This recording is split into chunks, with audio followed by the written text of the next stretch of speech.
Hello students, welcome to CRP academy. CRP একাডেমিতে তোমাদের সকলকে স্বাগত এবং প্রত্যেককে গুড মর্নিং। আমরা upcoming West Bengal police, Kolkata police, panchayat, ICDS, miscellaneous সমস্ত পরীক্ষাকে লক্ষ্য করে 40টি করে বাছাই করা জিকে প্রশ্নোত্তর প্র্যাকটিস করছি। সাথে থাকছে এক্সট্রা নোটস এবং আজকে আমাদের 3 নম্বর ক্লাস। তো বিগত দুটো ক্লাস হয়ে গেছে, যারা দেখোনি তারা অবশ্যই আমাদের চ্যানেল থেকে দেখে নিতে পারো এবং পিডিএফ এর জন্য আমাদের টেলিগ্রামে যুক্ত হয়ে যাবে। পরীক্ষায় হুবহু কমন এখান থেকে পেয়ে যাবে। সেই ধরনের প্রশ্নই বর্তমানে যে ধরনের প্রশ্ন পরীক্ষাতে আসছে সেই ধরনের প্রশ্নই নিয়ে আসার চেষ্টা করা হচ্ছে। তো সিআরপি একাডেমির তত্ত্বাবধানে সেরা প্রস্তুতি পাচ্ছ। চ্যানেলে নতুন হয়ে থাকলে চ্যানেলকে সাবস্ক্রাইব করো, পাশের বেল আইকনটা প্রেস করে রাখো প্রত্যেকদিন গুরুত্বপূর্ণ ক্লাসের নোটিফিকেশনগুলো পাওয়ার জন্য এবং টেলিগ্রামে যুক্ত হয়ে যাও এই সমস্ত ক্লাসের পিডিএফ, বিষয়ভিত্তিক মক টেস্ট, সাপ্তাহিক কারেন্ট অ্যাফেয়ার্স এবং সাপ্তাহিক ফুল মক টেস্ট পাওয়ার জন্য। তো দেখো আজ ক্লাসের কি কি গুরুত্বপূর্ণ প্রশ্ন তো রয়েছে। প্রথম প্রশ্ন, 1 নম্বর প্রশ্ন, নিম্নলিখিত কোনটি কম্পিউটারের গাণিতিক এবং যৌক্তিক হিসাবে পরিচিত? গাণিতিক এবং যৌক্তিক হিসাবে পরিচিত রয়েছে নিচের কোনটি? সঠিক উত্তর হয়ে যাবে অপশন বি, এএলইউ। এএলইউ কে কি বলা হয় থাকে? Arithmetic logic unit. ঠিক আছে, দেখো এএলইউ হলো অ্যারিথমেটিক লজিক ইউনিট, সিপিইউ এর একটি অংশ যা সমস্ত গাণিতিক এবং যৌক্তিক কাজ সম্পন্ন করে। কম্পিউটারের জনক বলা হয় কাকে? চার্লস ব্যাবেজকে। 2 নম্বর প্রশ্ন, ভারতে সংবিধান দিবস কোন দিনটিতে পালন করা হয়?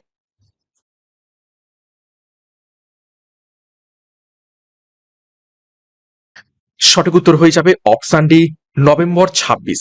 26শে নভেম্বর সংবিধান দিবস পালন করা হয়ে থাকে। কেন? দেখো 1949 সালের 26শে নভেম্বর গণপরিষদ অর্থাৎ কনস্টিটিউয়েন্ট অ্যাসেম্বলি কর্তৃক ভারতের সংবিধান গৃহীত হয়েছিল। তো এর স্মরণে 2015 সাল থেকে প্রতি বছর 26শে নভেম্বর সংবিধান দিবস হিসাবে পালিত হয়ে থাকে। তো গৃহীত অর্থাৎ অ্যাকসেপ্টেড যেদিন হচ্ছে 26শে নভেম্বর 1949 সাল, তো সেই 26শে নভেম্বর হচ্ছে সংবিধান দিবস। আর কার্যকর কবে হয়েছিল? ভারতের সংবিধান কার্যকর হয়েছিল 1950 সালের 26শে জানুয়ারি, যে দিনটি সাধারণতন্ত্র দিবস বা প্রজাতন্ত্র দিবস হিসাবে পালিত হয়ে থাকে। আর এই যে গণপরিষদ, এই গণপরিষদের খসড়া কমিটির বা ড্রাফটিং কমিটির চেয়ারম্যান কে ছিলেন? Doctor BR Ambedkar. নেক্সট 3 নম্বর প্রশ্ন, মণিপুরী নৃত্যশিল্পীদের ব্যবহৃত পোশাককে কি বলে? একটি বিশেষ নাম রয়েছে মণিপুরী নৃত্যশিল্পীদের ব্যবহৃত পোশাকের। সঠিক উত্তর হবে অপশন বি, পটলই বলা হয় থাকে মণিপুরী নৃত্যের যে শিল্পীরা পোশাকটা পরে থাকে সেই পোশাককে। 4 নম্বর প্রশ্ন, মানুষের রক্তের পিএইচ এর মান হলো নিচের কোনটি? কোন রকম টাইম ওয়েস্ট নয়, প্রশ্ন দেখবে উত্তর করবে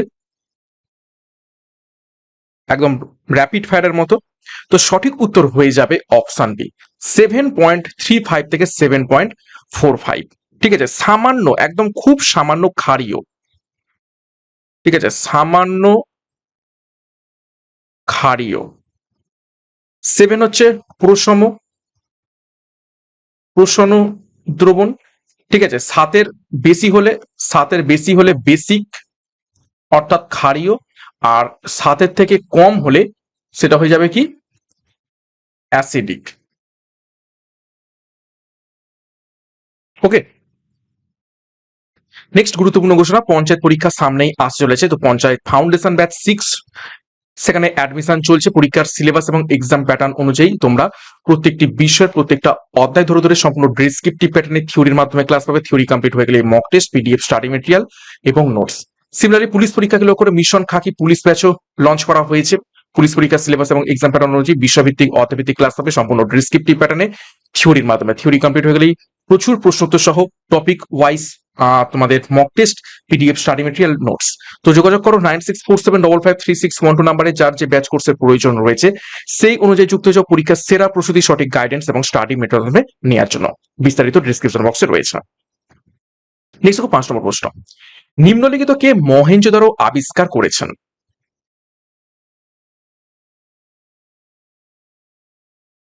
সঠিক উত্তর হয়ে যাবে অপশন ডি, RD ব্যানার্জি অর্থাৎ রাখাল দাস ব্যানার্জি। দেখো ডিটেলসে, 1922 সালে বাঙালি প্রত্নতত্ত্ববিদ রাখাল দাস বন্দ্যোপাধ্যায় সিন্ধু নদীর তীরে মহেঞ্জোদারো আবিষ্কার করেন? মহেঞ্জোদারো শব্দের অর্থ কি? মৃতের স্তূপ অর্থাৎ মাউন্ট অফ ডেড। এখান থেকে বিশাল স্নানাগার এবং ব্রোঞ্জের নর্তকী মূর্তি পাওয়া গেছে। দেখো ঠিক তার আগের বছর 1921 সালে দয়ারাম সাহানি রভি বা ইরাবতী নদীর তীর থেকে হরপ্পা সভ্যতা বা হরপ্পা শহরটিকে আবিষ্কার করেছিলেন, এবং সিন্ধু সভ্যতার প্রথম শহর হচ্ছে এই হরপ্পা সভ্যতা মানে হরপ্পা শহর। আর জেমস প্রিন্সেপ 1837 সালে প্রথমবার সম্রাট অশোকের ব্রাহ্মী শিলালিপির পাঠোদ্ধার করেছিলেন। তো এখানে সিন্ধু সভ্যতা সাথে অশোকের একটু তথ্য আমরা দেখে নিলাম। 6 নম্বর প্রশ্ন, ভারতের উপরাষ্ট্রপতি হওয়ার জন্য ন্যূনতম বয়স কত প্রয়োজন?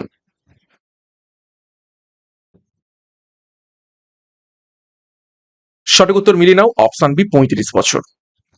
দেখো ভারতের রাষ্ট্রপতি, উপরাষ্ট্রপতি এবং রাজ্যপাল এই তিনটে পদে বসার জন্য 35 বছর বয়স হতে হবে। লোকসভার সদস্য এবং প্রধানমন্ত্রী হওয়ার জন্য ন্যূনতম বয়স হচ্ছে 25 বছর। রাজ্যসভার সদস্য হওয়ার জন্য ন্যূনতম বয়স 30 বছর, এবং পঞ্চায়েত বা পৌরসভায় নির্বাচনে লড়ার জন্য ন্যূনতম বয়স 21 বছর, এবং ভোট দেওয়ার অধিকার 18 বছর। তো খুব ভালোভাবে দেখবে এই বয়সগুলো, এই সংক্রান্ত তথ্য পরীক্ষায় প্রশ্ন এসে থাকে। 7 নম্বর প্রশ্ন, গুজরাটের স্ট্যাচু অফ ইউনিটির উচ্চতা কত? স্ট্যাচু অফ ইউনিটি কার? সর্দার বল্লভ ভাই প্যাটেল। তো সঠিক উত্তর হয়ে যাবে অপশন এ 182 মিটার। সর্দার বল্লভ ভাই প্যাটেলকে কি বলা হতো? লৌহ মানব, ঠিক আছে, আয়রন ম্যান অফ ইন্ডিয়া। 8 নম্বর প্রশ্ন, বিহারের সাসারামে কোন ঐতিহাসিক ব্যক্তিত্বের সমাধি অবস্থিত রয়েছে?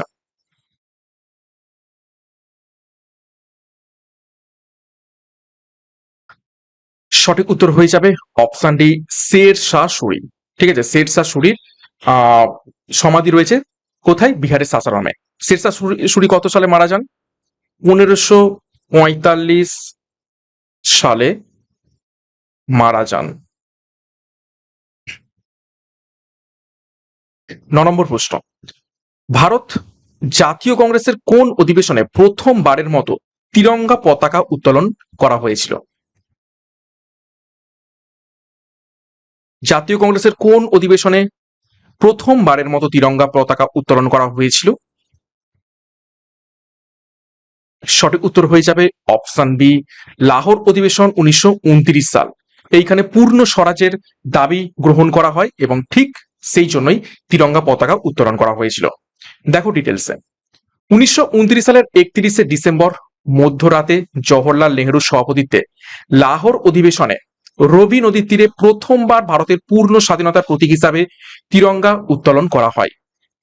এই অধিবেশনেই কংগ্রেস পূর্ণ স্বরাজ দাবি প্রস্তাব করে এবং এর ফলস্বরূপ 1930 সালে 26শে জানুয়ারি প্রথমবার ভারতের স্বাধীনতা দিবস পালিত হয়। এবং দেখো পরবর্তীকালে ভারতের সংবিধান যখন কার্যকর করা হয়, সেই জন্যই এই 26শে জানুয়ারি দিনটাকেই কিন্তু পরবর্তীকালে বেছে নেওয়া হয়েছিল। কারণ আমরা দেখেছি যে 26শে নভেম্বর 1949 সালে সংবিধান গৃহীত হয়ে গেছে, কিন্তু কার্যকর করা হয়নি। গৃহীত হয়ে গেলেও তার ঠিক 2 মাস অপেক্ষা করা হয় এই 26শে জানুয়ারি দিনটাকে সিলেক্ট করার জন্য।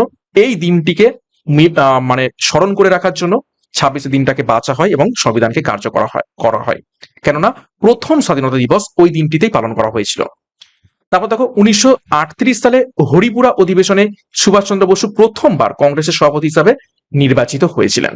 তো খুবই ইম্পর্টেন্ট তথ্য এখান থেকে দেখলাম। 10 নম্বর প্রশ্ন, ম্যাডাম কামা কোন দেশে ভারতীয় জাতীয় পতাকা উত্তোলন করেছিলেন?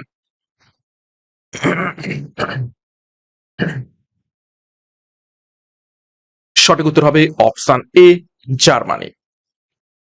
দেখো ভিকাজি রুস্তম কামা 1907 সালের 22শে আগস্ট জার্মানি স্টুটগার্ট শহরে অনুষ্ঠিত আন্তর্জাতিক সমাজতান্ত্রিক সম্মেলনে প্রথম ভারতীয় পতাকা উত্তোলন করেছিলেন। খুবই ইম্পর্টেন্ট তথ্য।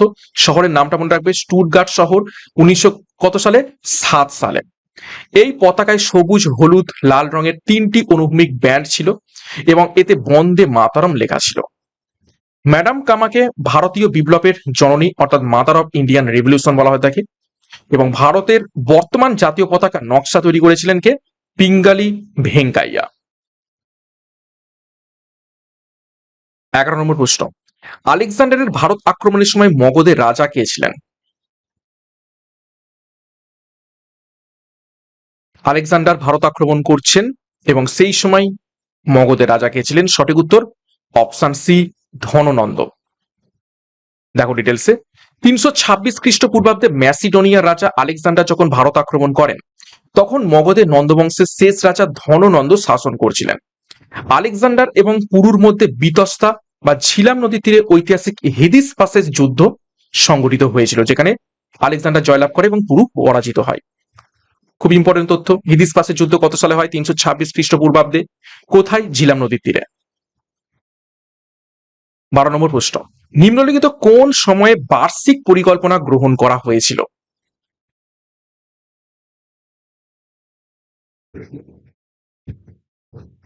সঠিক উত্তর হবে অপশন এ, 1990 থেকে 92 সালে। দেখো, ভারতে অর্থনৈতিক অস্থিরতা এবং রাজনৈতিক পালাবদলের কারণে অষ্টম পঞ্চবার্ষিকী পরিকল্পনা স্থগিত রেখে 1990 থেকে 92 সাল পর্যন্ত দুটি বার্ষিক পরিকল্পনা বা অ্যানুয়াল প্ল্যান গ্রহণ করা হয়েছিল। তারপর দেখো, 1966 থেকে 1969 সাল পর্যন্ত এই সময়কালে কোনো রকম পঞ্চবার্ষিকী পরিকল্পনা ছিল না এবং সেই জন্য এখানে কি বলা থাকে? প্ল্যান হলিডে বা পরিকল্পনার বিরতিকাল বলা হয়। পরপর তিনটে বার্ষিক পরিকল্পনা এর আগে নেওয়া হয়েছিল, অর্থাৎ প্রথম পঞ্চবার্ষিকী, দ্বিতীয় পঞ্চবার্ষিকী এবং তৃতীয় পঞ্চবার্ষিকীর পরে এই 1966 থেকে 1969 পর্যন্ত প্ল্যান হলিডে নেওয়া হয়। তারপর দেখো, 1978 থেকে 80 সালে জনতা সরকার আসে এবং তারা রোলিং প্ল্যান বা প্রবাহমান পরিকল্পনা চালু করেছিল। আর 1991 সালে ভারতের নতুন অর্থনৈতিক নীতি বা এলপিজি মডেল গৃহীত হয়। খুবই খুবই ইম্পর্টেন্ট তথ্য। 13 নম্বর প্রশ্ন, রঞ্জিত সিংকে রাজা উপাধি কে দিয়েছিলেন? খুবই স্ট্যান্ডার্ড বাছাই করা প্রশ্ন উত্তর নিয়ে আসছি তোমাদের জন্য, যে ধরনের প্রশ্ন পরীক্ষাতে আসতে পারে। সঠিক উত্তর হয়ে যাবে অপশন সি, জামান শাহ। জামান শাহ রঞ্জিত সিংকে রাজা উপাধি দিয়েছিলেন। দেখো ডিটেলসে, আফগানিস্তানের শাসক জামান শাহ, যিনি আবার কে ছিলেন? আহমেদ শাহ আবদালির নাতি ছিলেন। তিনি রঞ্জিত সিংকে রাজা উপাধি এবং লাহোরের শাসনভার প্রদান করেছিলেন 1799 সালে। মহারাজা রঞ্জিত সিংকে পাঞ্জাবের সিংহ বা শের ই পাঞ্জাব বলা হতো।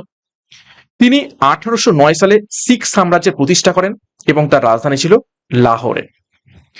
1809 সালে রঞ্জিত সিং এবং ব্রিটিশ ইস্ট ইন্ডিয়া কোম্পানির মধ্যে ঐতিহাসিক অমৃতসরের চুক্তি বা ট্রিটি অফ অমৃতসর স্বাক্ষর হয়েছিল। ব্রিটিশদের থেকে কি ছিল? কে ছিল? চার্লস মেটকাপ ছিলেন। ওকে, তো খুবই খুবই ইম্পর্টেন্ট রাজা রঞ্জিত সিং সম্পর্কিত। এই এক্সট্রা নোটস গুলো কিন্তু তোমরা একদম এড়িয়ে যাবে না। এক্সট্রা নোটস গুলো কিন্তু খুবই খুবই ইম্পর্টেন্ট পরীক্ষার জন্য। এইখান থেকেও যদি প্রশ্ন এসে থাকে তোমরা কিন্তু করতে পারবে, এই জন্যই খেটে এই এক্সট্রা নোটস গুলো দেয়া। 14 নম্বর প্রশ্ন, বাংলার শেষ গভর্নর জেনারেল কে ছিলেন? ভালো করে প্রশ্নটা দেখবে, বলা হয়েছে বাংলার এবং শেষ গভর্নর জেনারেল।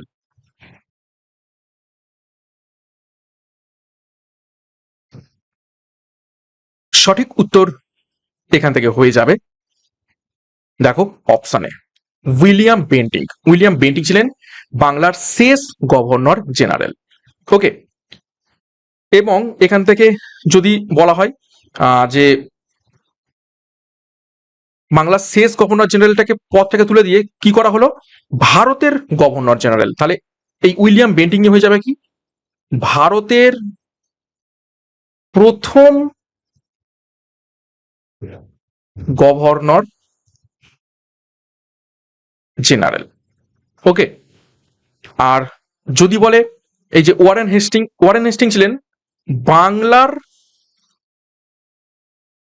প্রথম গভর্নর জেনারেল। ঠিক আছে, তো বাংলার প্রথম গভর্নর জেনারেল ছিলেন ওয়ারেন হেস্টিং, তারপর বাংলার শেষ গভর্নর জেনারেল হলেন উইলিয়াম বেন্টিং, তারপর এই বাংলা শব্দটাকে তুলে করা হলো ভারত, তো তিনিই হয়ে গেলেন আমার ভারতের প্রথম গভর্নর জেনারেল। আবার সিমিলারলি কি হচ্ছে দেখো, এই লর্ড ক্যানিং দেখতে পাচ্ছ, তিনি হচ্ছেন কি? ভারতের শেষ গভর্নর জেনারেল। ভারতের শেষ গভর্নর জেনারেল, অর্থাৎ এই ভারতের গভর্নর জেনারেল এই পদটাকে অবলুপ্ত করা হয় এবং চালু করা হয় কি ভাইসরয়। তাহলে তিনি হচ্ছেন কি ভারতের প্রথম ভাইসরয়। ওকে, এইভাবে তোমরা কিন্তু মনে রাখবে। 15 নম্বর প্রশ্ন, নিচের কোনটি বিশ্বের দ্বিতীয় সর্বোচ্চ পর্বত শৃঙ্গ?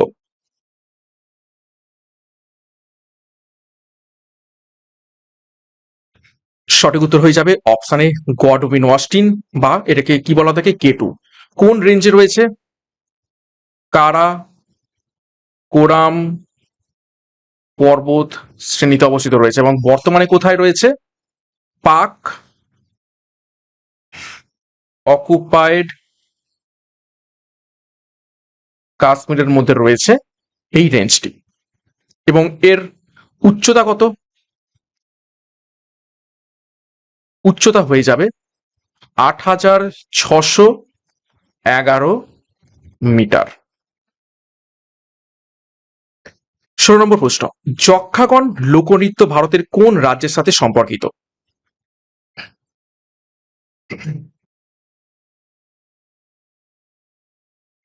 সঠিক উত্তর হয়ে যাবে অপশন বি কর্ণাটক। কেরালাতে কি দেখতে পাওয়া যায়? কেরালাতে দেখতে পাওয়া যায় কথাকলি এবং মোহিনীআট্টম।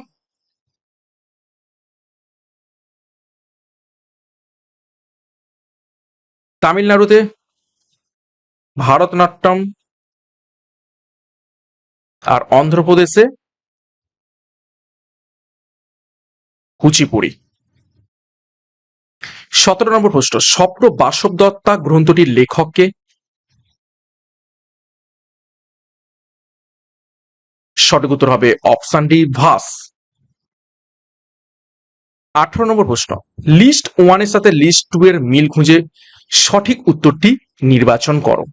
দেখো, লিস্ট 1 এ রয়েছে ভিনিগার, লেবু, তেঁতুল এবং টক দই, টক দুধ। আর লিস্ট 2 তে রয়েছে কিছু অ্যাসিডের নাম, tartaric acid, lactic acid, acetic acid এবং সাইট্রিক অ্যাসিড। তো ভিনিগার কি? ভিনিগার হচ্ছে অ্যাসিটিক অ্যাসিড, তাহলে এক একের সাথে 3 এর সম্পর্কিত। লেবুতে কি থাকে? লেবুতে থাকে সাইট্রিক অ্যাসিড 4, তেঁতুলে থাকে টার্টারিক অ্যাসিড 1, আর টক দুধে কি থাকে? Lactic acid 2। তাহলে 1 3 2 4 3 1 4 2, তাহলে সঠিক উত্তর হবে অপশন এ। ঠিক আছে, বুঝতে পেরেছো?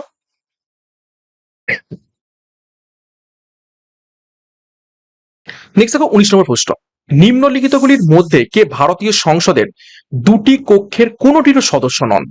চারটি সরি 3টি দেখো, ভারতের প্রধানমন্ত্রী, ভারতের অর্থমন্ত্রী, নাকি ভারতের রাষ্ট্রপতি। তো এবার চারটে অপশন রয়েছে, শুধুমাত্র এক ঠিক, শুধুমাত্র 2, শুধুমাত্র 3, নাকি অপশন ডি 2 এবং 3 উভয়।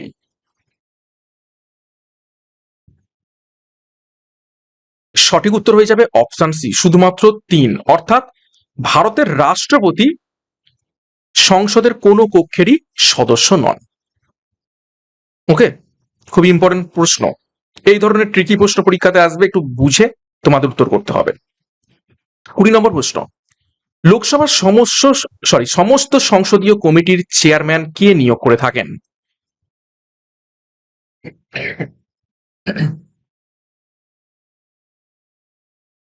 সঠিক উত্তর হয়ে যাবে অপশন সি লোকসভার স্পিকার নিয়োগ করে থাকেন।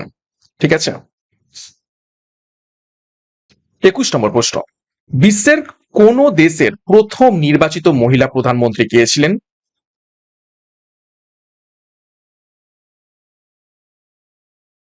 অর্থাৎ গোটা বিশ্বের মধ্যে প্রথম নির্বাচিত মহিলা প্রধানমন্ত্রী কে? সঠিক উত্তর হবে অপশন ডি সিরিমাভো বন্দর নায়েকে। ঠিক আছে, এবং তিনি কোন দেশের প্রথম নির্বাচিত প্রধানমন্ত্রী ছিলেন, মহিলা প্রধানমন্ত্রী ছিলেন? শ্রীলঙ্কার। এবং কত সালে? 1960 সালে। 22 নম্বর প্রশ্ন, সংদু নিম্নলিখিত কোন দেশের সংসদ? ভিভিআই করো।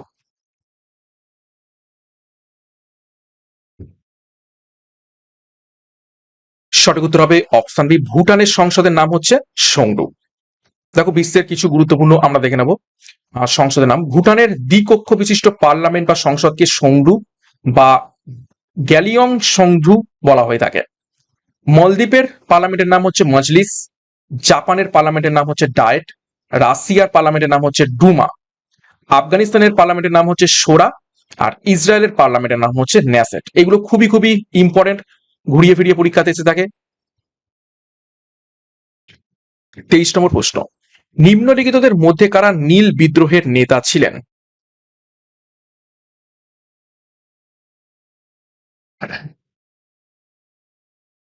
নীল বিদ্রোহ কখন হয়? 1859 সালে। সঠিক উত্তর হবে অপশনে দিগম্বর বিশ্বাস এবং বিষ্ণু বিশ্বাস। এবং 1860 সালে এই নীল বিদ্রোহের উপর বেস করে কি গ্রন্থ লেখেন বিখ্যাত দীনবন্ধু মিত্র? নীল দর্পণ। নীল দর্পণ লেখেন কে? দীনবন্ধু মিত্র। 24 নম্বর প্রশ্ন, অপ্সরা হলো ভারতের প্রথম কি?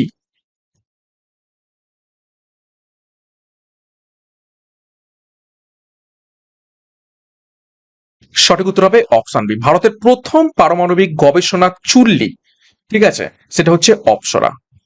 কত সালে এসেছিল এটা? 1956 সালে। নেক্সট দেখো 25 নম্বর প্রশ্ন, প্রথম ভারতীয় যিনি সাঁতারে ইংলিশ চ্যানেল পার করেছিলেন তিনি কে?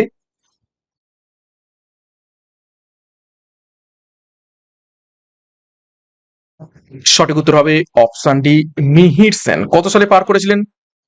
1958 সালে। 26 নম্বর প্রশ্ন, প্যারাডাইস রিগেইনড এর রচয়িতা হলেন নিচের কোন ব্যক্তি?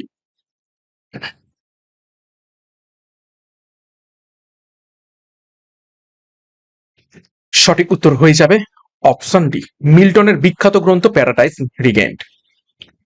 27, কে নৃত্য এবং বিভিন্ন কলা চর্চার কেন্দ্র কলাক্ষেত্রম প্রতিষ্ঠা করেছিলেন? স্টার মার্ক করবে।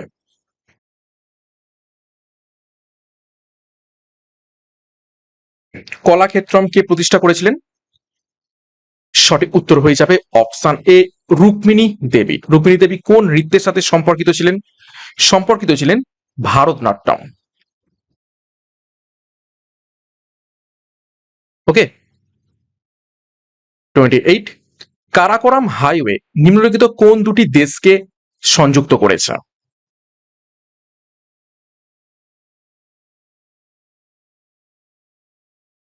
সঠিক উত্তর হবে অপশন সি, চীন এবং পাকিস্তানকে।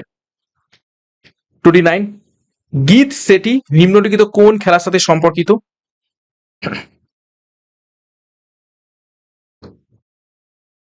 সঠিক উত্তর হয়ে যাবে অপশন বি, বিলিয়ার্ডস এর সাথে সম্পর্কিত রয়েছে গীত সেট।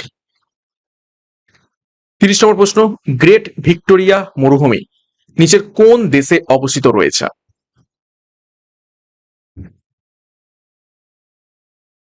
তো গ্রেট ভিক্টোরিয়া মরুভূমি অবস্থিত রয়েছে অপশন বি, অস্ট্রেলিয়াতে।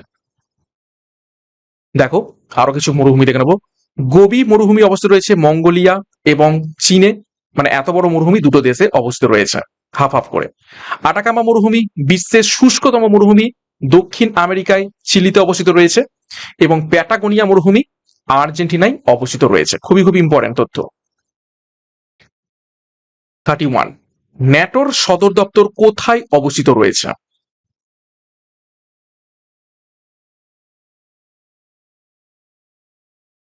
সঠিক উত্তর হবে অপশন সি, ব্রাসেলসে। ব্রাসেলস কোথায়? বেলজিয়াম। দেখো ন্যাটোর পুরো অর্থ কি? North Atlantic treaty organization. এটি আন্তঃসরকারি সামরিক জোট যা 1949 সালের 4 এপ্রিল প্রতিষ্ঠিত হয়। সালটা ইম্পর্টেন্ট। তারপর দেখো ইউরোপীয় ইউনিয়নেরও সদর দপ্তর কোথায় অবস্থিত রয়েছে? ব্রাসেলসে অবস্থিত রয়েছে। নিউ ইয়র্কে রাষ্ট্রপুঞ্জ অর্থাৎ ইউএন এবং ইউনিসেফ দুটো সদর দপ্তর অবস্থিত রয়েছে নিউ ইয়র্কে, ইউএন এবং ইউনিসেফ। ভিয়েনার অস্ট্রিয়াতে ওপেকের সদর দপ্তর অবস্থিত রয়েছে। এবং আন্তর্জাতিক পরমাণু সংস্থা IAEA এর সদর দপ্তর কোথায় অবস্থিত রয়েছে? এই অস্ট্রিয়াতে। দুটো অবস্থিত রয়েছে, ওপেক এবং IAEA। ঠিক আছে, এখানে একটু কেটে গেছে, তো যাই হোক, খুবই খুবই ইম্পর্টেন্ট তথ্য। 32, বিশ্বের দীর্ঘতম হ্রদ নিচের কোনটি?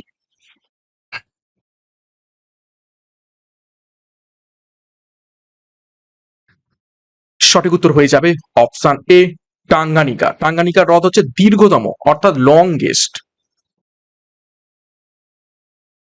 দেখো, ক্যাসপিয়ান সাগর হলো আয়তনের বিচারে বিশ্বের বৃহত্তম হ্রদ, তবে এটা হচ্ছে লবণাক্ত জলের হ্রদ। আর সুপিরিয়র হ্রদ হলো আয়তনের বিচারে বিশ্বের বৃহত্তম স্বাদু জলের হ্রদ। তাও দেখো, লেক ভিক্টোরিয়া হলো আফ্রিকার বৃহত্তম হ্রদ। আর বিশ্বের গভীরতম হ্রদ হচ্ছে রাশিয়ার বৈকাল হ্রদ। ভিভিহাই করবে। 33, রাওয়ালপিন্ডি চুক্তি কত সালে স্বাক্ষরিত হয়েছিল?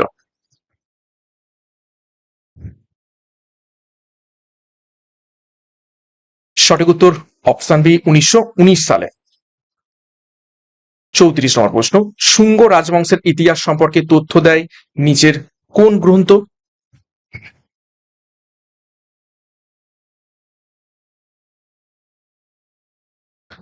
সঠিক উত্তর হয়ে যাবে অপশন বি, মালবিকা অগ্নিমিত্রম। ঠিক আছে, যদিও এই চারটে গ্রন্থই কার লেখা? মহাকবি কালিদাস। মহাকবি কালিদাসের লেখা।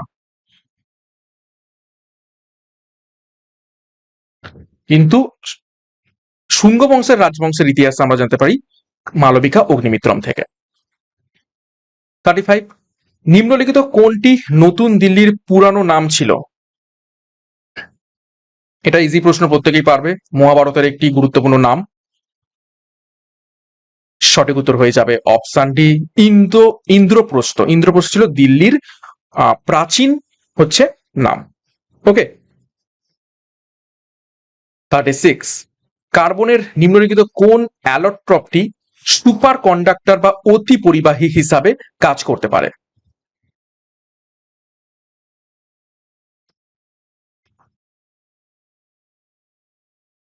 সঠিক উত্তর হয়ে যাবে অপশন সি, ফুলারিন।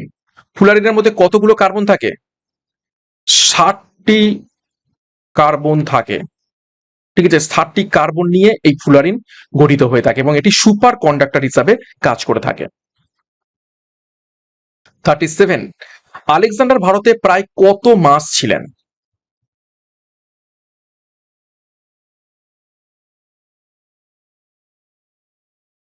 সঠিক উত্তর হয়ে যাবে অপশন বি, 19 মাস তিনি হচ্ছে ভারতে ছিলেন। এবং আলেকজান্ডার মারা যান কোথায়?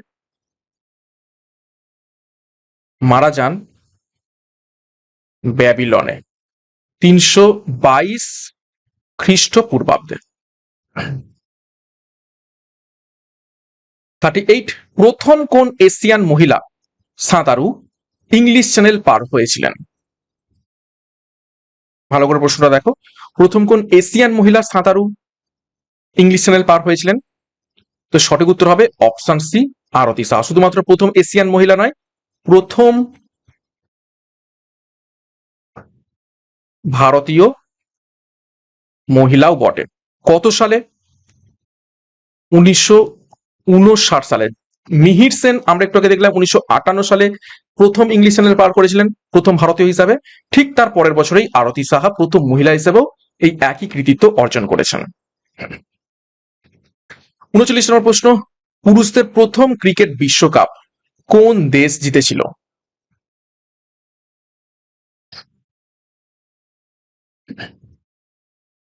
সঠিক উত্তর হবে অপশন ডি, ওয়েস্ট ইন্ডিজ। ঠিক আছে, কত সালে? 1975 সালে প্রথম ক্রিকেট বিশ্বকাপ অনুষ্ঠিত হয়েছিল এবং সেখানে ওয়েস্ট ইন্ডিজ জয়লাভ করেছিল। 40 নম্বর প্রশ্ন দেখো, শ্রীকান্ত কিদাম্বি নিম্নলিখিত কোন খেলাটির সাথে জড়িত? শেষ প্রশ্ন আজকে ক্লাসে।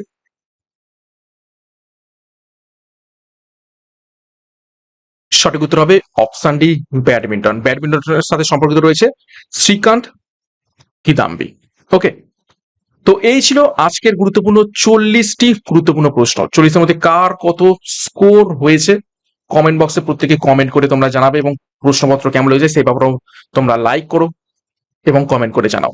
প্রত্যেকদিন ক্লাসগুলো ফলো করে দেখো। বর্তমানে পরীক্ষার স্ট্যান্ডার্ড অনেক হাই হয়ে গেছে, তো সেই রকম ভাবেই আমরা প্রশ্নোত্তর নিয়ে আসছি, সাথে থাকছে এক্সট্রা নোটস।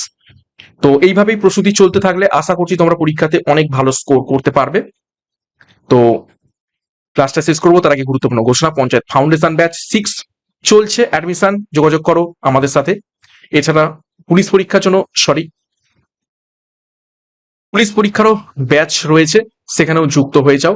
পরীক্ষার সেরা প্রস্তুতি পাওয়ার জন্য দুটো ব্যাচ করছে, পরীক্ষার সিলেবাস এবং এক্সাম প্যাটার্ন অনুযায়ী বিষয়ভিত্তিক অধ্যায়ভিত্তিক থিওরির মাধ্যমে ক্লাস হবে। থিওরি কমপ্লিট হয়ে গেলে প্রশ্নোত্তর, mock test, PDF, starting material, notes. তো 9647553612 নাম্বারে যোগাযোগ করো, বিস্তারিত ডিসক্রিপশন বক্সে রয়েছে। পরীক্ষার সেরা প্রস্তুতি নেওয়ার জন্য যুক্ত হয়ে যাও এবং সিআরপি একাডেমিতে নতুন হয়ে গেলে চ্যানেলকে সাবস্ক্রাইব করো, পাশের বেল আইকনটা প্রেস রাখো প্রত্যেকদিন গুরুত্বপূর্ণ ক্লাসের নোটিফিকেশনগুলো পাওয়ার জন্য, এবং টেলিগ্রামে যুক্ত হয়ে যাও। তো আজকের মতো ক্লাসটা এখানে শেষ করছি। প্রত্যেকে all the best, thank you, by.